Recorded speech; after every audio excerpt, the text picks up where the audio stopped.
Hey everyone, welcome back to Paper Highlighter. In today's video, we're diving into the latest drama from 90 Day Fiancé Happily Ever After, featuring none other than Angela Deem. You won't believe the lengths Angela is going to in order to get Michael deported. After all these years of ups and downs, it seems Angela just can't handle the idea of Michael living in the US as a fellow American. Let's break down the reasons behind this explosive situation. Angela got played so Michael could become an American.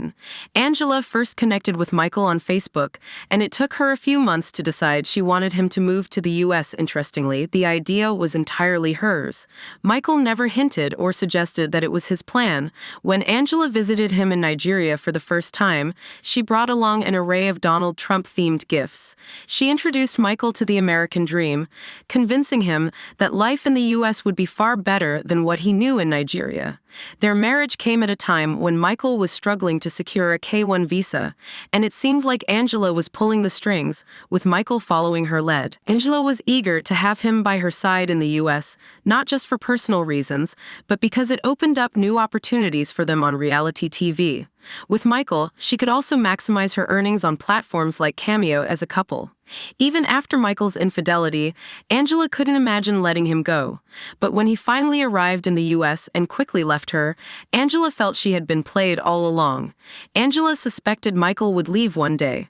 Angela knew how much mistreatment Michael had endured over the years and realized that eventually he would reach his breaking point.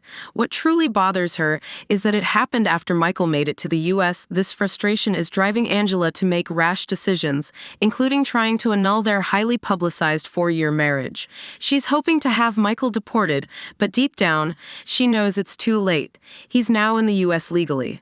Ironically, her own detective confirmed that Michael wasn't a cheater or a scammer.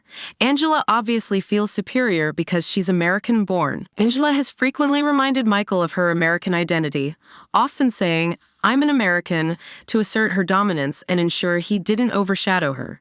She took pride in being from the land of the free and used it to maintain control in their relationship. However, when Michael named his WhatsApp group Paradise Men, inspired by his idealized view of America, it set off alarm bells for Angela. Michael had only heard about the American dream from Angela's perspective and was eager to experience it himself.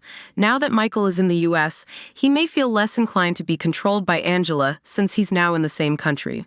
His enthusiasm for his new life was evident when he celebrated his first 4th of July in the US. He enjoyed the holiday with a soccer game, drinks, and a hearty meal with his Nigerian friends outdoors. Angela couldn't help but react to Michael's celebratory photos from the holiday. She made a TikTok video asking, "How can a Nigerian, and a bunch of them, celebrate my country's July 4th on my visa?" Angela's annulment and deportation scheme feels desperate. Angela is seething with resentment towards Michael, believing he betrayed her by abandoning her after coming to the US on her visa. She feels entitled to demand the return of the visa so she can have him deported back to Nigeria. This anger is why Angela opted for an annulment rather than a divorce. The moment Michael arrived in the US, Angela began searching for a private investigator and likely consulted her attorney about the annulment as well. During the 90 Day Fiancé Happily Ever After Season 8 tell-all, Angela warned Michael that he would either see her in court or on a plane heading back to her.